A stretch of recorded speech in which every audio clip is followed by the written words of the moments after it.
जय हिंद दोस्तों, मैं उपेंद्र कुमार आप सभी का स्वागत करता हूं आप सभी का अपना चैनल यूके ट्यूटोरियल में। और आज हम लोग कंप्यूटर नॉलेज से संबंधित मेमोरी टॉपिक के अंतर्गत ऑब्जेक्टिव प्रश्नों को देखेंगे। और ये सारे प्रश्न दोस्तों किसी न किसी एग्जाम में पूछे हुए हैं, तो चलिए इसे सॉल्व करते हैं।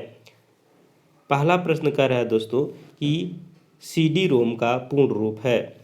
तो CD रोम का पूर्ण रूप देखिए दोस्तों, तो CD का मतलब होता है कॉम्पैक्ट डिस्क और रोम का होता है रीड ओनली मेमोरी। तो यहाँ पर इसका आंसर जो है बी सही हो जाएगा, compact disc read only memory. चलिए इसकी व्याख्या को देखते हैं। तो व्याख्या में कह रहा है दोस्तों कि CD रोम जो होता है, CD रोम का पूर्ण रूप है compact disc read only memory. यह द्वितीय मेमोरी का उदाहरण है। यह प्लास्टिक का बना गोल डिस्क होता है जिसकी सतह पर प्रकाश परावर्तित करने वाले पदार्थों की लेप लगी रहती है। डिस्क पर लेखन और पढ़ने के लिए लेजर बीम का प्रयोग किया जाता है। तो इसे लिखने और पढ़ने के लिए इस पर लेजर बीम का प्रयोग किया जाता है CD रोम के ऊपर। अगला प्रश्न दोस्तों, कंप्यूटर में स्मृति का प्रकार नहीं है, यानी मेमोरी का प्रकार नहीं है, ये बताना है। तो यहाँ पर देखिए दोस्तों, तो जो सर्वर है ये मेमोरी का प्रकार नहीं है, जबकि सेमीकंडक्टर और मैग्नेटिक और ऑप्टिकल ये सभी जो हैं ये स्मृति के प्रकार हैं। व्याख्या में कह रहा दोस्तों कि कंप्यूटर में प्राथमिक मेमोरी जो होता है रैम और रोम तथा फ्लैक्स मेमोरी सेमीकंडक्टर मेमोरी के उदाहरण है। ये दोनों जो हैं वो फ्लैक्स मेमोरी और सेमीकंडक्टर मेमोरी के उदाहरण है। फ्लॉपी डिस्क जो है और हार्ड डिस्क, याद रखिएगा कि जो फ्लॉपी डिस्क है और हार्ड डिस्क है तथा मैग्नेटिक टेप जो होता है मैग्नेटिक मेमोरी के उदाहरण होते हैं। तो याद रखिएगा कंप्यूटर में प्राथमिक मेमोरी में आता है रैम और रोम तथा फ्लैक्स मेमोरी और सेमीकंडक्टर मेमोरी, ये चार जो आपको ध्यान में रखना है ये मेमोरी के उदाहरण है। जबकि फ्लॉपी डिस्क, हार्ड डिस्क तथा मैग्नेटिक टेप ये मैग्नेटिक मेमोरी के उदाहरण है। और CD और DVD जो है ऑप्टिकल मेमोरी के प्रकार हैं। इसमें लेजर बीम का प्रयोग किया जाता है। और सर्वर जो होता है ये स्मृति का प्रकार न होकर एक इलेक्ट्रॉनिक उपकरण है। चलिए आगे बढ़ते हैं। अगला प्रश्न कह रहा है दोस्तों कि ऐसे एप्लीकेशन के लिए मैग्नेटिक टेप या प्रैक्टिकल नहीं है जिसमें डाटा शीघ्र रिकॉल किया जाना है। क्योंकि टेप जो है, तो टेप क्या होता है दोस्तों, ये हो जाएगा सीक्वेंशियल एक्सेस मीडियम है। तो याद रखिएगा ऐसे ऑप्टिकल यानी ऐसे ऑप्टिकल डिवाइस के लिए मैग्नेटिक टेप या प्रैक्टिकल नहीं है जिनके डाटा शीघ्र जो है रिकॉल किया जाना है। फिर से उसमें रिकॉल मतलब फिर से उसको रिकॉल किया जाना है, क्योंकि टेप क्या है जो है सीक्वेंशियल एक्सेस मीडियम है। इसकी व्याख्या देखते हैं और क्लियर हो जाएगा दोस्तों। तो व्याख्या में कह रहा है कि द्वितीय मेमोरी का क्रमानुसार यानी होता है सीक्वेंटियल एक्सेस तथा डायरेक्ट एक्सेस में बांटते हैं। मैग्नेटिक टेप जो है क्रमानुसार स्मृति यानी होता है सीक्वेंटियल मेमोरी का उदाहरण है तथा जिसमें डाटा उसी क्रम में प्राप्त किए जा सकते हैं जिस क्रम में उन्हें स्टोर किया जाता है। इसी कारण शीघ्र रिकॉल के लिए डायरेक्ट एक्सेस मेमोरी का प्रयोग किया जाता है।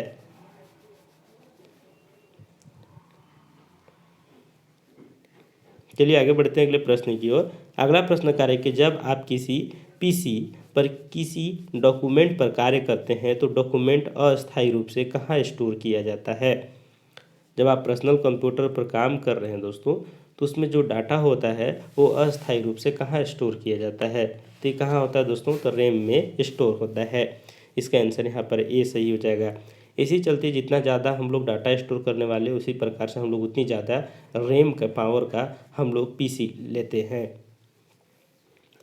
रैम जो होता है दोस्तों एक अस्थायी यानी वोलेटाइल्स मेमोरी है जिसमें डाटा और सूचना को अस्थायी तौर पर रखा जाता है, जिसमें अस्थायी निर्देशों और अंतरिम परिणामों को भी रखा जाता है। चलिए आगे बढ़ते हैं। कंप्यूटर में रैम का तात्पर्य क्या है। तो रैम का फुल फॉर्म बताना है दोस्तों। तो कंप्यूटर में रैम का होता है, आपको ध्यान में होगा कि रैंडम एक्सेस मेमोरी इसका फुल फॉर्म होता है। तो इसका आंसर बी सही हो जाएगा। तो रैम और रोम दोनों याद रखिएगा दोस्तों। रोम का होता है रीड ओनली मेमोरी और रैम का होता है रैंडम एक्सेस मेमोरी। ये दोनों एग्जाम में बार बार पूछे जाते हैं। इसकी व्याख्या देखते हैं दोस्तों। तो व्याख्या में कहा है कि रैम मतलब रैंडम एक्सेस मेमोरी जो होता है का संक्षिप्तकार है। यह एक इलेक्ट्रॉनिक अस्थायी मेमोरी है जिसमें सूचना को कहीं से भी पढ़ा जा सकता है। चलिए आगे बढ़ते हैं दोस्तों अगला प्रश्न की ओर। अगला प्रश्न कह रहा है कि कंप्यूटर हार्डवेयर जो आंकड़ों को बहुत अधिक मात्रा का भंडारण कर सकता है कहलाता है। तो कंप्यूटर हार्डवेयर जो आंकड़ों को बहुत अधिक मात्रा में भंडार कर सकता है, मैंने सबसे ज़्यादा हम लोग डाटा किस में स्टोर कर सकते हैं उसको बताना है। यहाँ पर ऑप्शन ए करें चुंबकीय टेप और डिस्क। तो यहाँ पर देखेंगे दोस्तों तो सी आंसर राइट हो जाएगा, चुंबकीय टेप और डिस्क दोनों सही हो जाएंगे। इसकी व्याख्या देखते हैं। व्याख्या में कह रहा है दोस्तों कि चुंबकीय टेप और डिस्क द्वितीय मेमोरी के उदाहरण है जिसका उपयोग आंकड़ों के अधिक मात्रा में भंडार के लिए किया जाता है। चूँकि इस मेमोरी का कंप्यूटर से सीधा संबंध नहीं रहता है, अतः इनकी क्षमता असीमित है। चलिए आगे बढ़ते हैं अगला प्रश्न की ओर। अगला प्रश्न कह रहा है दोस्तों कि कंप्यूटर हार्डवेयर जो सिलिकॉन का बना होता है आंकड़ों को बहुत अधिक मात्रा में भंडारण में रख सकता है कहलाता है। तो कंप्यूटर हार्डवेयर जो सिलिकॉन का बना होता है वो आंकड़ों को बहुत अधिक मात्रा में भंडार कर सकता है, उसे क्या कहेंगे दोस्तों? तो उसे चिप कहते हैं। आंसर जो बी इसका सही हो जाएगा। चिप जो होता है दोस्तों सिलिकॉन का बना एक सेमीकंडक्टर मेमोरी डिवाइस है जो VLSI तथा ULSI के प्रयोग से इसके भंडारण क्षमता में अत्यधिक वृद्धि हुई है। रोम जो होता है यानी कि रीड ओनली मेमोरी तथा रैम यानी रैंडम एक्सेस मेमोरी इसके एक उदाहरण है। चलिए आगे बढ़ते हैं दोस्तों अगले प्रश्न की ओर। अगला प्रश्न की पेन ड्राइव है, हम लोग पेन ड्राइव यूज करते हैं वो क्या है ये बताना है। तो पेन ड्राइव देखिए दोस्तों तो एक इलेक्ट्रॉनिक मेमोरी है, ये हो जाएगा इसका आंसर। यहाँ पर ये सही हो जाएगा कि पेन ड्राइव एक इलेक्ट्रॉनिक मेमोरी है। इसकी व्याख्या देखेंगे दोस्तों तो पेन ड्राइव एक फ्लैक्स मेमोरी है जिसे इलेक्ट्रॉनिक मेमोरी भी कहा जाता है तथा इंटीग्रेटेड चिप्स के बने इस मेमोरी को कंप्यूटर के USB यानी यूनिवर्सल सीरियल बस पोर्ट में लगाकर प्रयोग किया जाता है। तो पता होगा कि USB में इसे लगा करके इसका प्रयोग किया जाता है पेन ड्राइव का। USB का फुल फॉर्म याद रखिएगा, यूनिवर्सल सीरियल बस। चलिए आगे बढ़ते हैं। अगला प्रश्न दोस्तों कि कैश मेमोरी का प्रयोग किया जाता है। तो कैश मेमोरी का प्रयोग किस में किया जाता है? तो ये हो जाएगा आपका आंसर यहाँ पर कि मेमोरी व प्रोसेस के बीच गति अवरोध को दूर करने के लिए किया जाता है। तो मेमोरी व प्रोसेसर के बीच जो गति होता है उसको अवरोध, उसके बीच में जो अवरोध आती है, रुकावट आती है, उसे दूर करने के लिए कैश मेमोरी का प्रयोग किया जाता है। व्याख्या में देखेंगे दोस्तों तो कैश मेमोरी एक तीव्र मेमोरी है जिसका प्रयोग प्राथमिक मेमोरी और CPU के बीच गति अवरोध यानी स्पीड मिसमैच को दूर करने के लिए किया जाता है। इसके प्रयोग से देखें तो प्रोसेसर की गति में वृद्धि होती है। आगे बढ़ते हैं दोस्तों। अगला प्रश्न है कि कंप्यूटर में एक अनुप्रयोग से दूसरे अनुप्रयोग में सामग्री का अंतरण कहलाता है। तो कंप्यूटर में एक अनुप्रयोग से दूसरे अनुप्रयोग में सामग्री का अंतरण क्या कहलाता है दोस्तों? तो हो जाएगा डायनेमिक डाटा एक्सचेंज कहलाता है। इसका आंसर यहाँ पर ये सही हो जाएगा कि एक अनुप्रयोग से दूसरे अनुप्रयोग में सामग्री का अंतरण अगर हो रहा है तो उसे कहेंगे डायनेमिक डाटा एक्सचेंज। व्याख्या देखते हैं दोस्तों तो कंप्यूटर में एक अनुप्रयोग से दूसरे अनुप्रयोग में डाटा का हस्तांतरण डायनेमिक डाटा एक्सचेंज कहलाता है। आगे बढ़ते हैं तो पेन ड्राइव है। तो पेन ड्राइव क्या होता है दोस्तों? अभी तुरंत क्वेश्चन आया था, रिपीट हो रहा है। तो पेन ड्राइव एक देखिए दोस्तों तो एक इसमें ऑप्शन अलग अलग हैं, तो इसका आंसर सही हो जाएगा एक हटाई जाने वाले द्वितीय भंडारक इकाई है। यानी कि इसमें देखिए दोस्तों तो पेन ड्राइव जो होती है इसको बाहर निकाल सकते हैं, इसमें हटा भी सकते हैं, इसमें रखी चीज़ को डिलीट भी कर सकते हैं, इसलिए एक हटाई जाने वाली एक द्वितीय भंडारण इकाई है। इसकी व्याख्या देखेंगे तो पेन ड्राइव एक अस्थाई यानी कि नॉन वोलेटाइल द्वितीयक मेमोरी है जिसे कंप्यूटर से हटा लेने पर भी डाटा बना रहता है। यह एक इलेक्ट्रॉनिक मेमोरी है जिसे EEPROM का एक उदाहरण कहा जा सकता है। चलिए आगे बढ़ते हैं अगले प्रश्न की ओर। अगला प्रश्न कह रहा है दोस्तों कि रजिस्टर उच्च गति स्मृति तत्व है जो स्थित होते हैं। तो जो रजिस्टर है दोस्तों एक उच्च गति स्मृति तत्व है, यानी कि उच्च मेमोरी क्षमता है जो स्थित होते हैं। तो ये हो जाएगा दोस्तों, आप देखेंगे तो रोम या ईपी रोम में होते हैं। तो इसका आंसर यहाँ पर डी जो है वो सही हो जाएगा। इसकी व्याख्या देखते हैं। तो व्याख्या में कह रहा है कि रजिस्टर जो होता है सीपीयू में लगा एक उच्च गति वाला इलेक्ट्रॉनिक भंडारक इकाई है, और रोम जो होता है यानी कि रीड ओनली मेमोरी या ई पी रोम, इसको हम लोग बोलते हैं ईपी रोम, इसका प्रयोग भी किया जाता है। चलिए आगे बढ़ते हैं। अगला प्रश्न और कह रहा है दोस्तों कि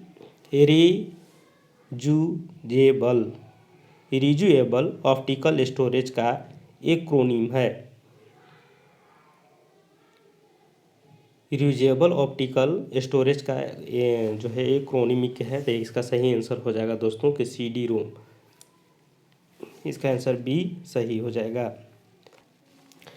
तो इसका आंसर यहाँ पर बी सही हो जाएगा दोस्तों कि सीडी रो। चलिए आगे देखते हैं इसकी व्याख्या को। व्याख्या में कह रहा है कि कॉम्पैक्ट डिस्क एक ऑप्टिकल स्टोरेज डिवाइस है और CDRW को लेकर एक लेजर किरणों की सहायता से बार बार लिखने और पढ़ने के लिए प्रयोग किया जा सकता है।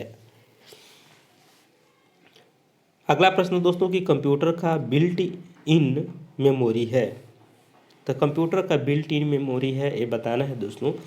तो आप देखेंगे तो बिल्ट इन मेमोरी रोम को कहा जाता है। इसका आंसर यहाँ पर ए सही हो जाएगा। रोम जो होता है दोस्तों एक स्थायी मेमोरी होता है जिसमें सूचनाओं को बदला नहीं जा सकता है और कंप्यूटर सप्लाई बंद हो जाने पर भी सूचनाएं बनी रहती है। कंप्यूटर जो होता है दोस्तों वो मदरबोर्ड में रोम का प्रयोग बिल्ट इन मेमोरी के रूप में ही किया जाता है। अगला प्रश्न दोस्तों कि सीडी पर आप कर सकते हैं।